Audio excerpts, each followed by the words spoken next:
Boa noite a todos, bem-vindo ao nosso canal no YouTube. Essa é a segunda live da AMA, Associação Amigos dos Mananciais. A gente teve a primeira live ontem à noite, quem perdeu, ela está gravada no nosso canal no YouTube, vale a pena assistir. E nós vamos ter hoje a nossa segunda live em relação ao Dia Mundial da Água, que infelizmente é um dia que a gente não tem muito o que comemorar, temos sim é que refletir e pensar nas ações que podemos tomar a partir de ontem para preservar a água que é tão preciosa para a vida, né? Então, eu tenho a honra de apresentar o nosso palestrante de hoje, que é o professor Dr. Arif Kais. O professor Dr. Arif, ele é docente da Unesp há mais de 45 anos, se aposentou em 2007, mas continua muito ativo junto ao Departamento de Zoologia e Botânica, como professor voluntário, como eu, né? E nesses mais de 14 anos, ele é responsável por 2 disciplinas para o curso de Ciências Biológicas, Legislação e Perícia Ambiental e Gestão Ambiental, e orientou inúmeros trabalhos de conclusão de curso de graduação voltados a importantes questões ambientais de Rio Preto, como a problemática da expansão urbana e a poluição visual por outdoors, entre algumas. É mestre e doutor em zoologia pela Unesp de Rio Claro e é um grande conhecedor do ambiente e de seu funcionamento. E também é um grande conhecedor das questões ambientais da nossa região. Em reconhecimento à sua competência e esse imenso conhecimento, atuou como perito ambiental, emitindo laudos e pareceres em atendimento a inúmeros convites do Judiciário Municipal, Estadual e Federal, inclusive desenvolvido metodologias para a valoração do serviço ambiental, para a valoração das funções que um organismo desempenha, como, por exemplo, eu considero uma coisa fantástica quanto vale um urubu, que contribui para a decomposição, né? E uma característica, uma informação muito importante sobre o professor Dr. Arif Kais é que ele é um corintiano roxo, raiz, apaixonado, que nem eu. Né? Então, é um imenso prazer poder conversar e ouvir um pouquinho da sua grande experiência, querido amigo, professor Arif Kais. Uma boa noite, Denise, boa noite aos companheiros da AMA, agradeço o convite e agradeço também os exageros da Denise a meu respeito. Estamos hoje com 2 dias de atraso, comemorando o Dia Mundial da Água, e, de fato, a comemoração se dá em momentos muito tristes, né? Em função da pandemia. Hoje completamos, lamentavelmente, mais de 300 mil óbitos, e lembrando que a água, nesse sentido, tem um papel importante, porque muitas das recomendações para a manutenção da nossa saúde vêm da água. Quer dizer, o primeiro passo: está sentindo-se adoentado, se hidrate, tome água. Lave as mãos, higienize-se. Como a água em nossa região, ela chega às torneiras das nossas casas, nós, às vezes, não a valorizamos e só damos valor, de fato, quando a perdemos, mesmo que por algumas horas. Eu fico à disposição dos amigos para as perguntas e a possibilidade de respondê-las.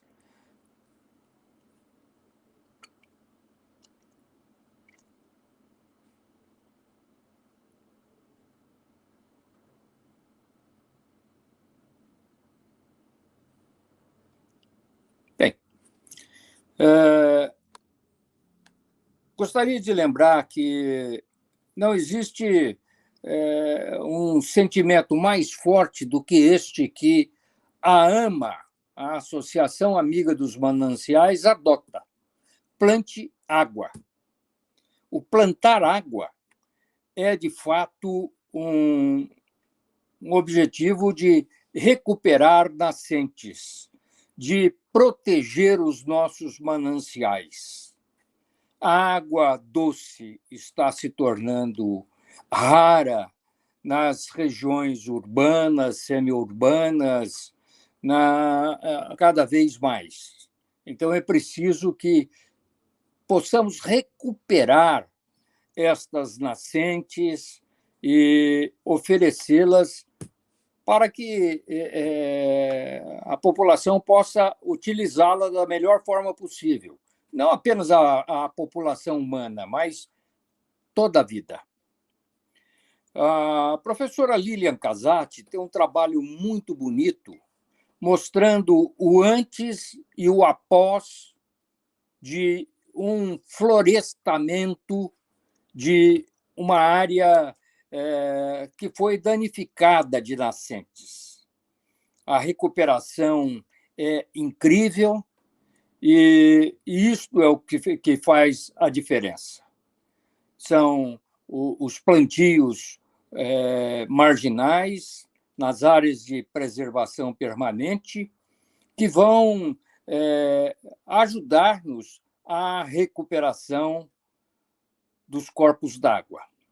Quero lembrar que o município de São José do Rio Preto já perdeu mais de 50% das suas nascentes e dos seus pequenos riachos. Este dado, esta informação, está disponível nos mapas do IBDF, do IBGE. É só consultá-los. Nós temos verificado a luta da AMA na tentativa de recuperar estas nascentes. Vejo com alegria algumas manifestações do poder público municipal. Neste domingo, um artigo escrito pelo Nicanor Batista, que é o gerente do SEMAI, o superintendente do SEMAI, nos dando conta de que houve um replantio de cerca de 20 mil árvores em São José do Rio Preto, próximos de nascentes. Se nós calcularmos que em cada hectare de terra nós podemos plantar 1.600 árvores, esses 20 mil árvores representam pouco mais de 10 hectares. Se nós imaginarmos que um terço para cada lado da nascente, nós vamos ter uma dimensão de que ainda é muito pouco representativo o plantio de apenas 20 mil árvores. Mas nós não podemos negar que há um avanço nesse sentido. Nós também precisamos recuperar outras áreas florestadas. No nosso caso, no município de São José do Rio Preto e Mirassol, a floresta do noroeste do estado de São Paulo, a mata que se encontra lá no antigo IPA. Precisa ser recuperada. Ali há um manancial importante que vem abastecer o Rio Piedade, consequentemente, abastece o Rio Preto, que vai abastecer o Turvo, que, consequentemente, chegará ao Rio Grande. Disto, a gente pode tirar um ensinamento muito importante e fundamental. Nenhum rio nasce grande. Todos os rios dependem das pequenas fontes. Por isso, não é desprezível um olho d'água, uma nascente, mesmo que intermitente, porque ela fará falta para compor os mananciais. Há um outro lado que precisamos meditar, que é a questão da água de qualidade. A Organização das Nações Unidas, em 1992, realizou no Rio de Janeiro a primeira reunião sobre meio ambiente, conhecida como ECO 92. Nesta reunião, em que esteve presente, se não me engano, 191 países, a ONU estabeleceu a Agenda 21, isto é, uma agenda para o século XXI. O que deveríamos fazer no século XXI? Um dos pressupostos que hoje compõe os Objetivos do Desenvolvimento Sustentável é o 6º ODS, fala a respeito da água, de que todos têm direito a uma água de qualidade. A água de qualidade não é só a água tratada que entra pelos nossos encanamentos e chegam nas nossas casas. A água de qualidade é aquela que nós precisamos manter no meio ambiente. E um dos principais entraves para a manutenção de água de qualidade são os nossos esgotos, o nosso esgotamento sanitário. É preciso tratar o esgotamento sanitário para não poluir os mananciais. À medida que você vai melhorando a qualidade da água, você melhora a qualidade da vida aquática, você melhora a qualidade da vida dos seres terrestres, entre elas o ser humano. Nós não somos o mais importante elemento do planeta. Somos parte deles. Então, precisamos trabalhar esta questão da água com muita seriedade. Muitas vezes a gente ouve que a dona de casa precisa acabar com a vassoura de água. Concordo plenamente. Eu mesmo tenho usado esta figura de expressão.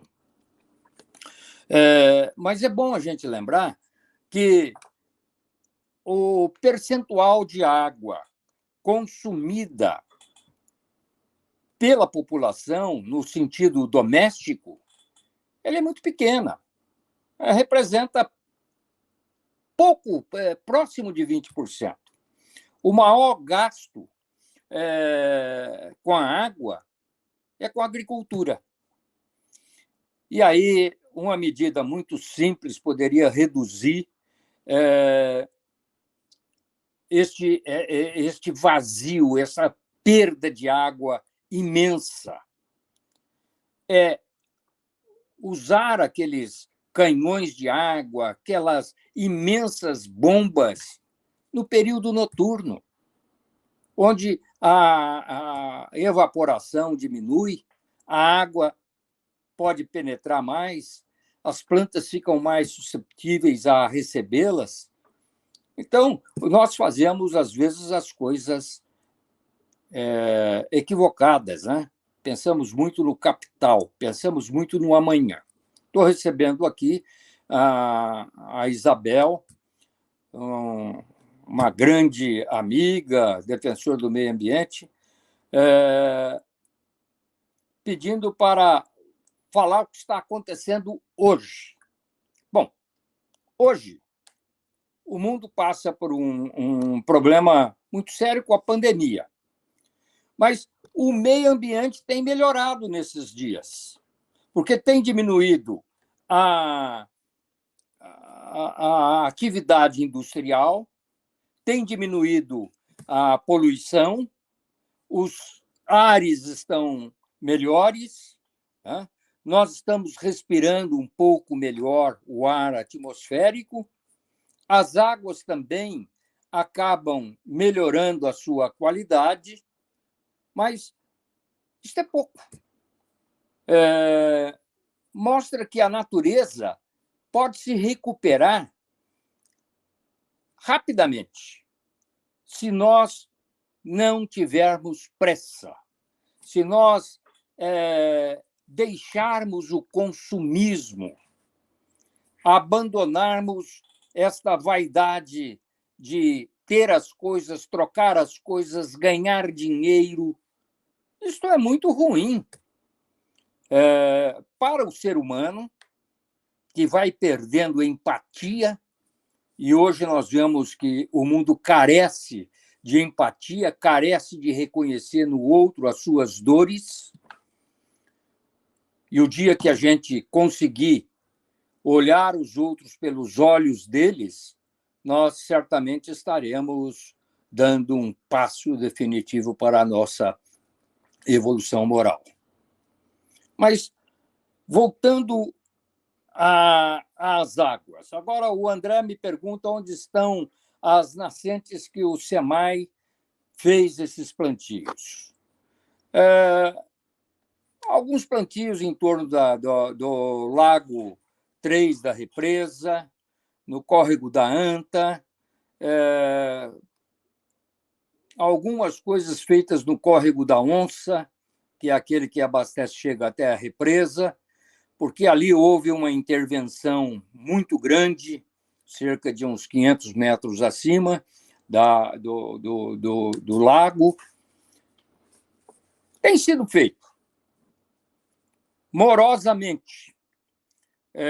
Infelizmente, não é na velocidade e na quantidade desejável. É preciso que nós não nos calemos, cobremos sempre, porque não se cobra por maldade, não se cobra por politização, por este ou aquele partido político. Nós cobramos por melhores condições de vida. Veja, a água é tão importante que hoje o município pensa em trazer água do Rio Grande. O município está perfurou um poço profundo recentemente, na Zona Norte, deve perfurar mais um poço, sempre buscando água. Mas eu quero lembrar que o manancial que nos abastece de água profunda, o Guarani, ele é um manancial que está fechado. Ele não é um manancial aberto. Isso significa que ele está enclausurado em rochas magmáticas, rochas primárias, né, que vão dificultando o seu reabastecimento. O reabastecimento do Guarani se dá pela bordadura, pelas margens, mas isso é muito lento. A água que entra em Ribeirão Preto, para chegar em São José do Rio Preto, estima-se que levaria 200 anos. Então, precisamos ter cuidado na perfuração desses poços profundos. Pois bem, a água que se pretende trazer do Rio Grande, é preciso que a gente tenha o seguinte entendimento. A água estará lá a cerca de 400 metros de altitude em relação ao nível do mar. Rio Preto está a cerca de 480, 85, 90 em alguns casos. Então, nós vamos ter que conduzir por 60 quilômetros uma água 70, 80 metros acima. Isso é uma coisa que requer várias estações ao longo dos municípios que se pretende trazer. É preciso, é necessário aí um investimento muito grande. Investimento, primeiro, numa lagoa, um tanque de sedimentação para que diminua a lama, e depois venha o transporte disso por bombeamento. Mas não é uma bomba apenas que vai trazer a água desejada do Rio Grande para São José do Rio Preto. Eu imagino que devam existir vários pontos de bombeamento. O município tem alardeado que já está autorizado trazer a água do Rio Grande. Eu entendo que está autorizado o estudo, mas não houve nenhum licenciamento. Para ver esse licenciamento, e porque é uma área federal, nós estamos extraindo água de um rio federal, é preciso ver que existem outros interesses. Ver que existem cidades que dependem também desse manancial. Em Minas Gerais, do outro lado, nós temos fronteira. Do lado de cá, nós vamos ter a divisa com Icém, Nova Granada, Onda Verde, uma parte pode pegar a Palestina. Então, o licenciamento disto não será feito da noite para o dia. Isto eu estou imaginando, porque não é possível que se traga água do Rio Grande na quantidade que se alardeia, de muitos metros cúbicos por minuto, sem que haja um licenciamento, sem que haja uma discussão disso com a população. Eu sempre me refiro a relatórios oficiais do SEMAI. No primeiro momento, na segunda gestão do prefeito Edinho, antes do prefeito Valdomiro, foi feito um estudo. Foi encomendado um estudo. Posteriormente, o Valdomiro pediu um outro estudo. O que demonstraram esses estudos sobre a rede de distribuição de água em Rio Preto? Que precisava uma reforma muito grande junto dos poços de distribuição do aquífero Bauru. Isto, em parte, nós temos que reconhecer, foi feito durante o segundo mandato do Edinho, lá atrás. E depois, a recomendação final desses estudos mostravam que Rio Preto tinha mais de 30% de perda de água.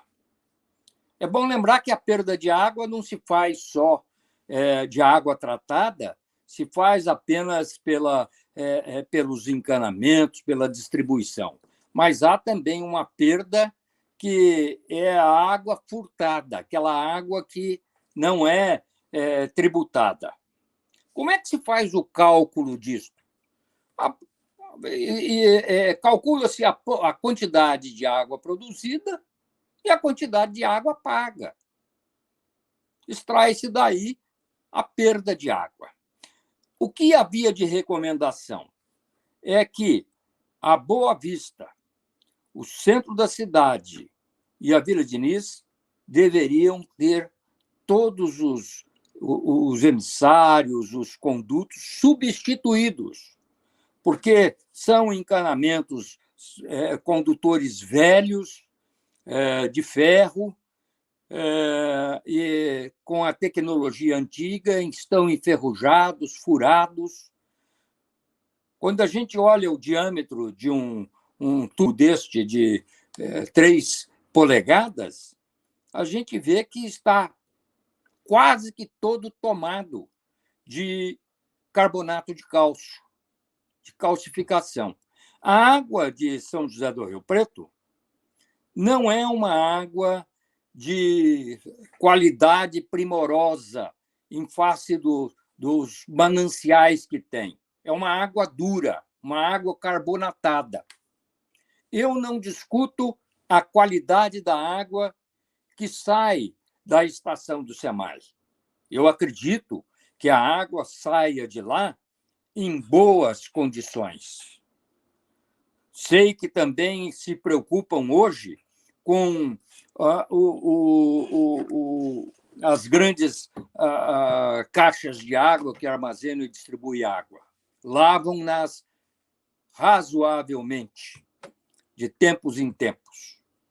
Mas a água que chega na minha casa pode não ter essa qualidade, né?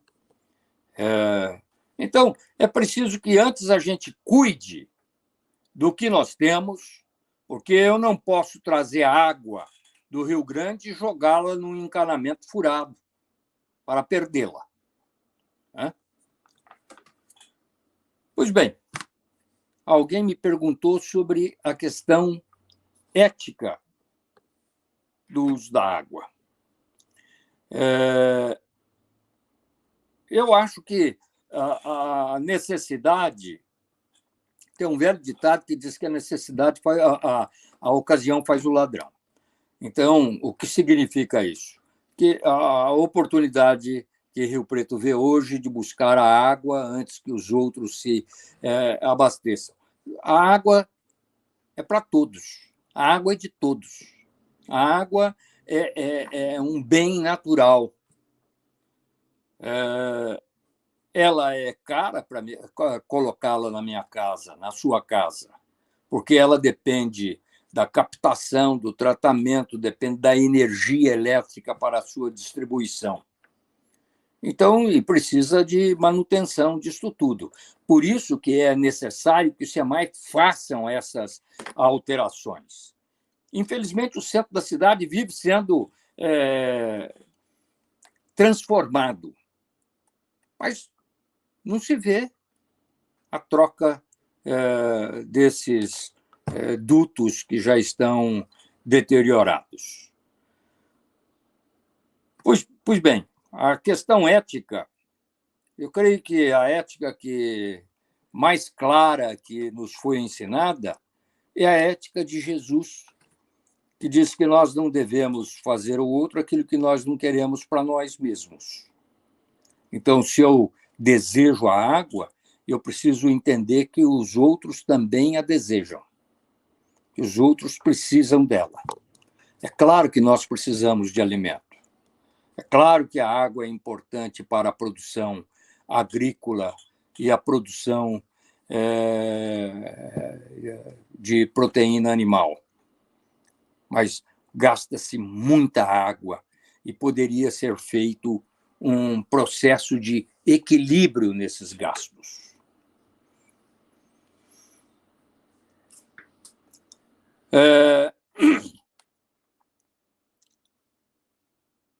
Me perguntam sobre a privatização recente aprovada, se vai ter reflexo aqui em Rio Preto. O sistema de lucro pode atrair iniciativa privada. A iniciativa privada, ela vai atrás de lucro. Ninguém vai colocar o seu capital para não ter retorno. O homem ainda não chegou a este ponto.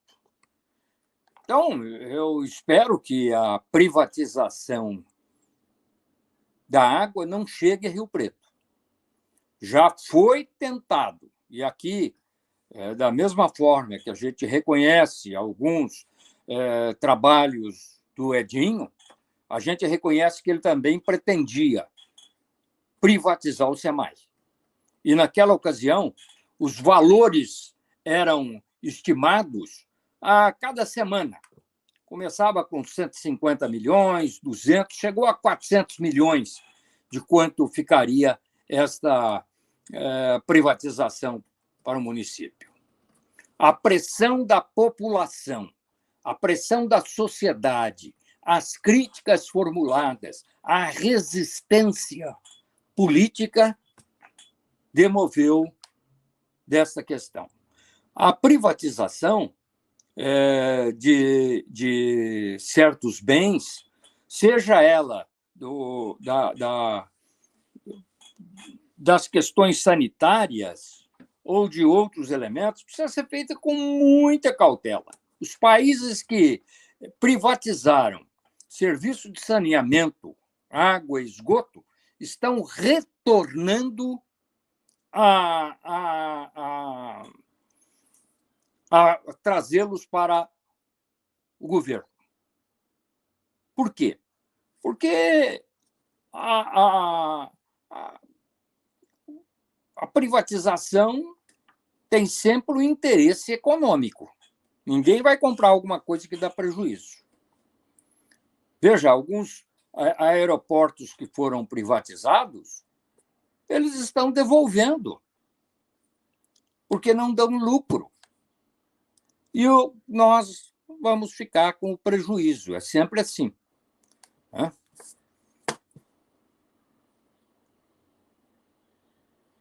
Olha, a Isabel nos pergunta se as nascentes dos rios, inclusive as de Cedral, estão sendo devidamente preservadas.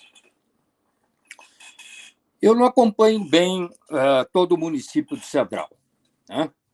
Acompanho as nascentes do Rio Preto, que não ficam dentro da área urbana de Cedral, aquele manancial pelo qual se esvai o tratamento de esgoto, aquilo não é a nascente do Rio Preto.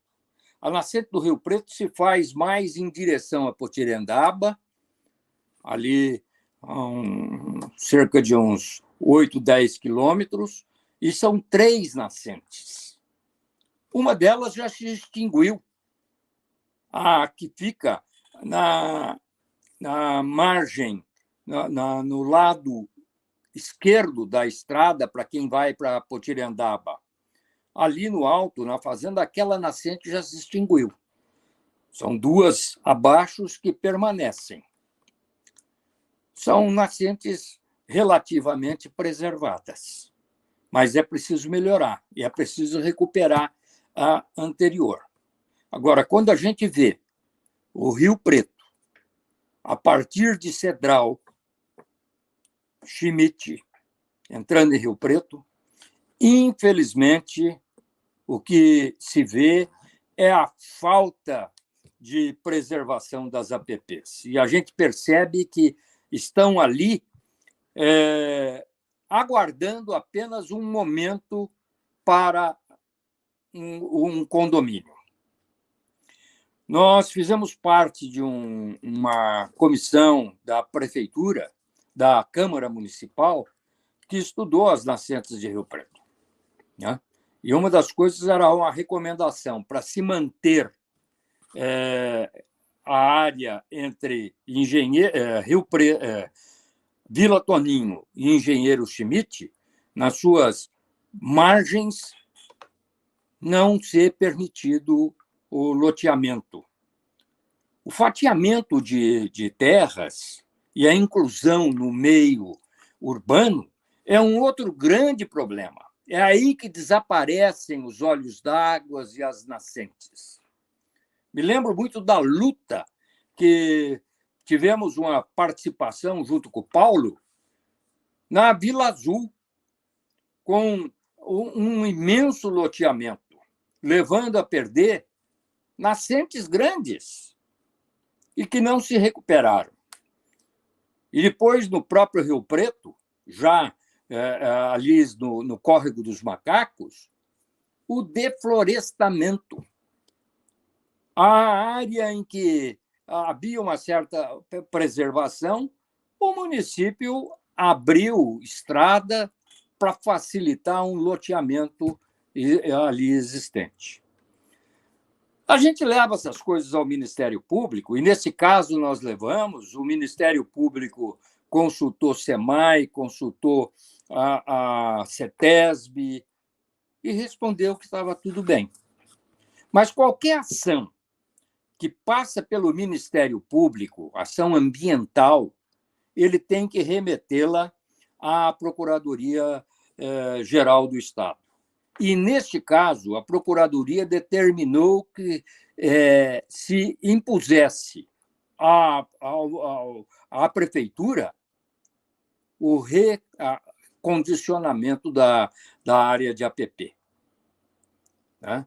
E ali melhorou-se em parte.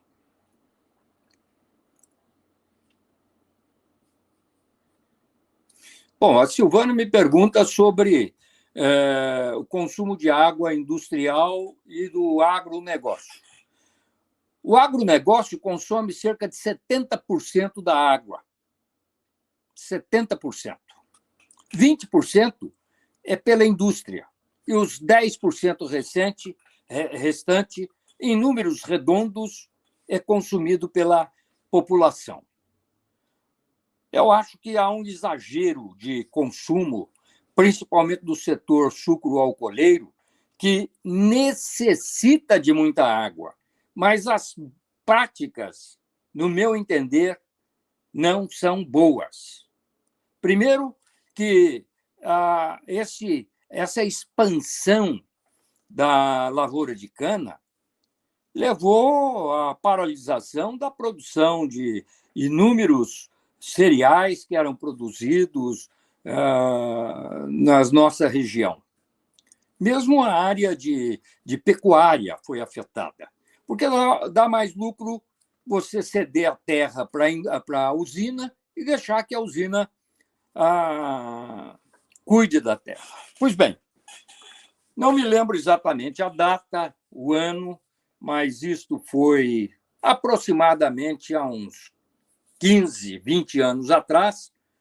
Nós fomos chamados à noite para acompanhar uma rede de TV num desmatamento que estava sendo feito no município, ali próximo de Ipiguá, entre Mirassolândia e Ipiguá.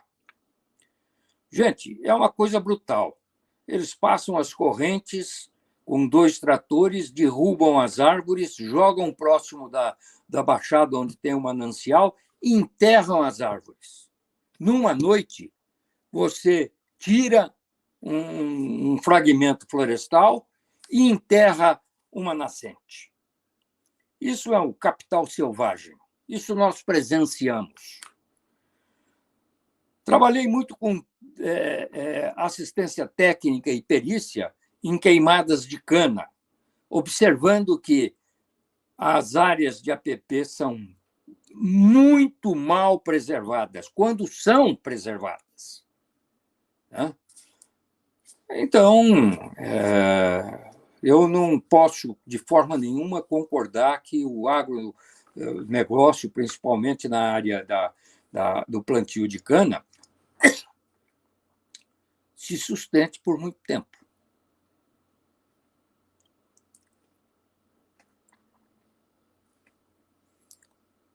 A Denise nos coloca um pensamento a respeito do abastecimento de água em São José do Rio Preto. Se nós considerarmos que o clima mundial, clima global, está em mudança, que o regime de chuvas reduziu-se em pouco tempo. Há 15, 20 anos atrás, chovia o mês de dezembro, janeiro todo. Hoje, as chuvas estão cada vez mais espaçadas, mais raras. Isto reflete no abastecimento do lençol freático do Bauru, porque o Guarani não se refaz. Com a perda desses mananciais, nós vamos reduzindo a capacidade de armazenamento de água.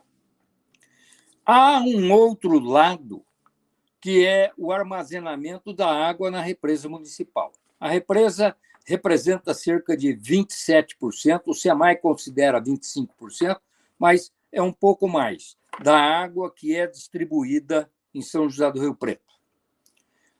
Os outros 25% seriam dos poços profundos e 50% dos poços, quase 50% dos poços do Bauru.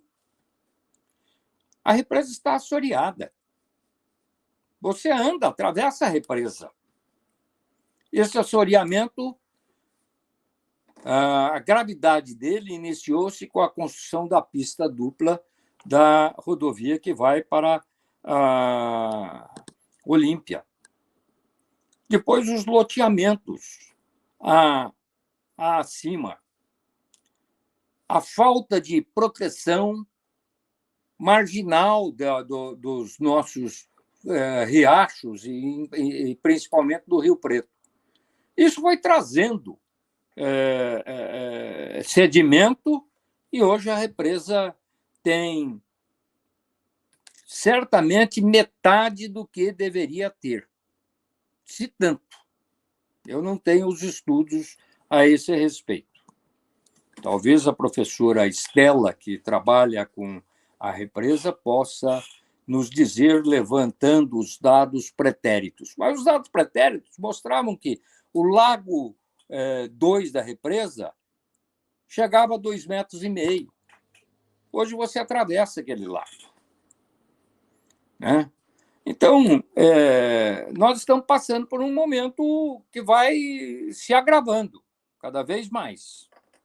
O que fazer?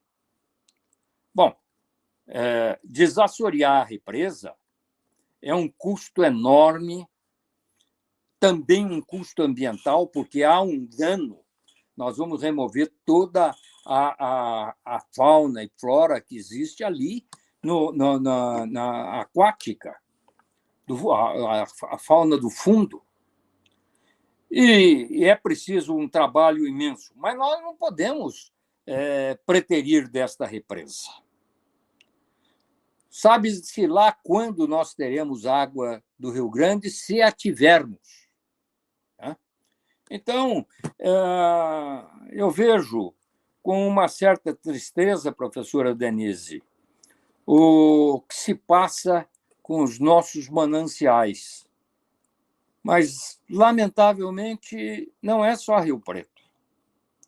Esta é uma visão que a gente tem de país que não preserva o que se tem. Alardeia-se que o Brasil é riquíssimo em água contida, seja nos aquíferos do Amazonas, né? O Alter do Chão, por exemplo, ele tem água hoje para abastecer 100 vezes a população mundial de hoje. Veja a quantidade de água. Ele é cerca de quase 50 vezes mais água contida do que no Guarani. Mas nós não podemos ficar pensando no que se tem para gastar. É preciso conservar o que se tem, preservar, porque nós estamos perdendo a cada dia. Eu entendo que a urbanização ela é importante, necessária, ela gera empregos, ela mostra o progresso social, mas não se pode desprezar o meio ambiente. É o meio em que nós vivemos, é o meio em que vivem nossos filhos, é o meio que nossos filhos deixarão para os nossos netos. E nós precisamos pensar nas gerações futuras. Eu, como sou espiritualista, e acredito que vou voltar a este mundo, se eu tenho até um desejo de plantar uma árvore por egoísmo, porque eu vou precisar dela no futuro, se retornar a essa terra como imagino, se me for concedido esta oportunidade, que talvez não me seja concedido. Diga que talvez eu esteja atrapalhando aí o resto do mundo, mas não vejo assim. Né? Como é que nós podemos manter o otimismo com a destruição do meio ambiente, das matas ciliares, da discriminação feita pelo setor econômico, legitimado pelos governantes? Olha, o dia que eu perder a esperança, nós perdemos o mundo. A esperança não morre. Nós temos que manter o otimismo com um olho na degradação ambiental. Devemos continuar lutando. É desgastante? É. Mas cada árvore plantada, eu sinto isso nos olhos do Paulo, a quem eu tenho profundo respeito, o Paulo César de Jesus, um dos criadores da AMA, vejo brilhar nos olhos dele quando uma semente germina, cresce e é replantada. Olha, isso é impagável. Isto é influenciar o outro a fazê-lo. E vi que a população foi crescendo dentro deste movimento de plantar água. Haverá um momento em que nós estaremos separando o joio do trigo. Uma parábola cristã muito importante. E o separar o joio do trigo tem o sentido de dar o real valor à natureza, diminuir este capitalismo selvagem que destrói. Veja o que acontece na Amazônia. O desmatamento, as queimadas, a invasão de terra indígena, a mineração. Quer dizer, é sempre o desejo de possuir, de ter. E nós não precisamos disso. Nós precisamos de muito pouco para viver. Um abrigo, um prato de comida,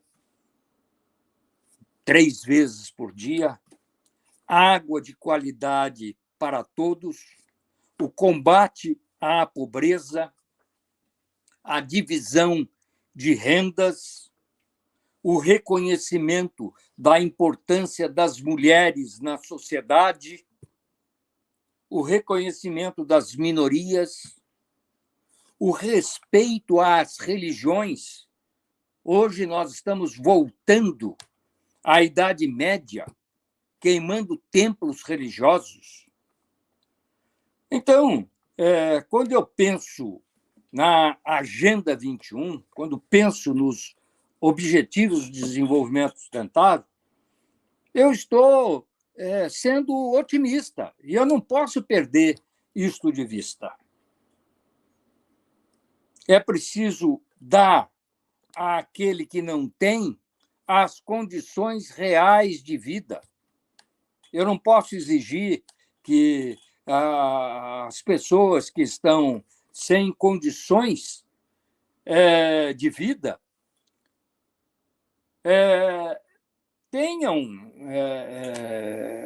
sejam à parte, colocados à margem da sociedade. É preciso distribuir a renda, é preciso dar escola, é preciso dar saúde, é preciso tratar da saúde da mulher, que é a mais da mulher pobre, que é a mais atingida por essas questões. Quando eu imagino o favelamento que existe ainda em Rio Preto, vejo com tristeza crianças brincando na lama que escorre das casas, se é que podemos chamar aquelas cabanas, aquelas construções rudimentares, mas é a que é possível tê-las nessas condições. Né? É triste ver isto.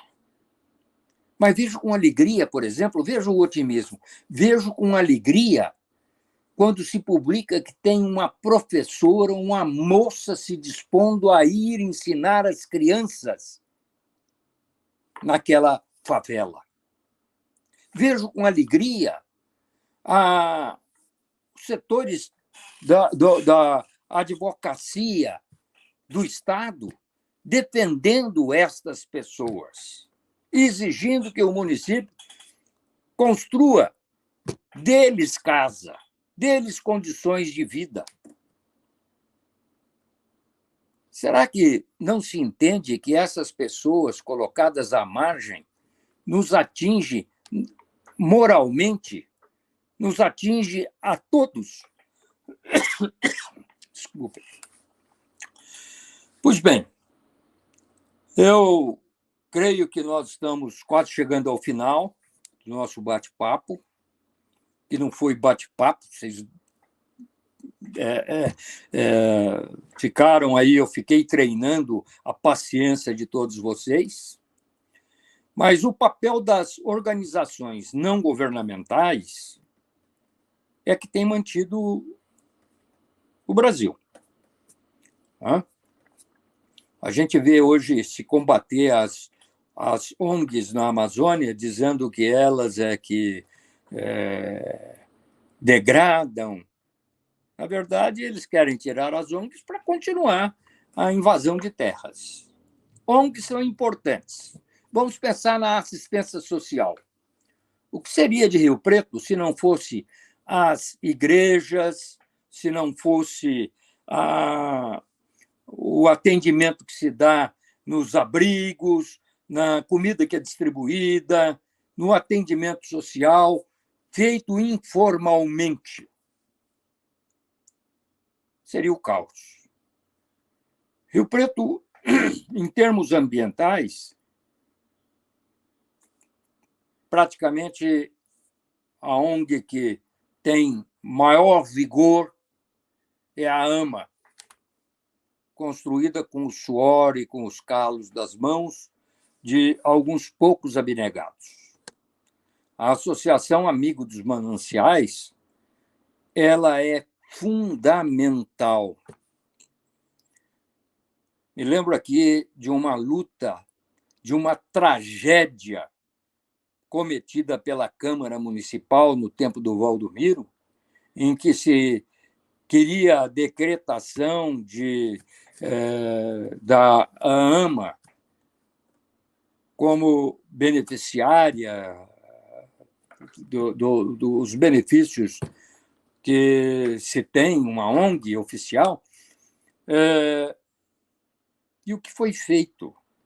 Não esqueço das cenas daquela reunião da Câmara Municipal, com a população gritando fora, os vereadores saindo, um atropelando com o carro os transeuntes, os manifestantes, o outro esmurrando jovens. Mas a AMA está aí. Hoje, a AMA não precisa de Rio Preto. Rio Preto precisa da AMA.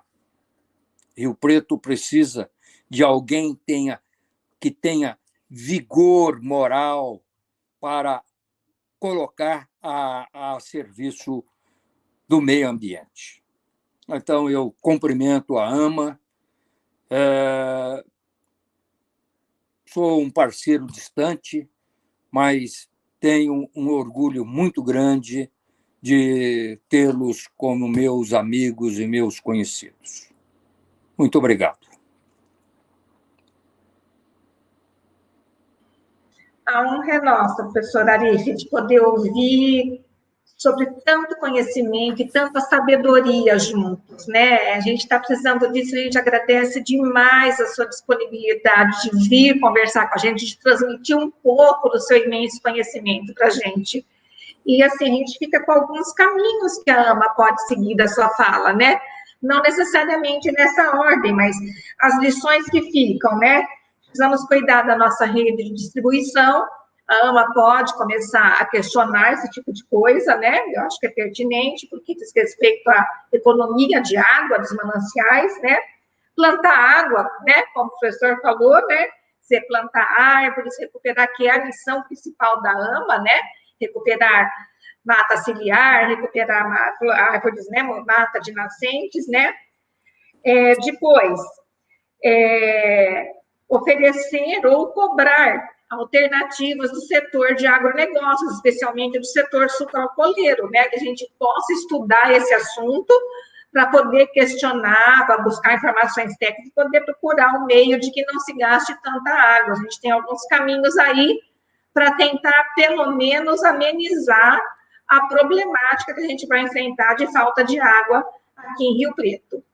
Então, professor, agradeço imensamente, é uma honra para a AMA tê-lo como um parceiro, foi uma honra poder recebê-lo essa noite e ouvir um pouco do seu grande conhecimento, muitíssimo grata. Sou eu que agradeço. Muito obrigado, estarei sempre à disposição, Denise, e aos amigos da AMA. Obrigado. Então, pessoal, muito boa noite para todos. Fiquem em casa, quem puder ficar, usem máscara, se cuidem e vamos passar por esse período. Logo, essa pandemia será passada e nós vamos nos reunir nos plantios. Grande abraço, boa noite a todos. Um beijão, professor Arif. Beijo a todos.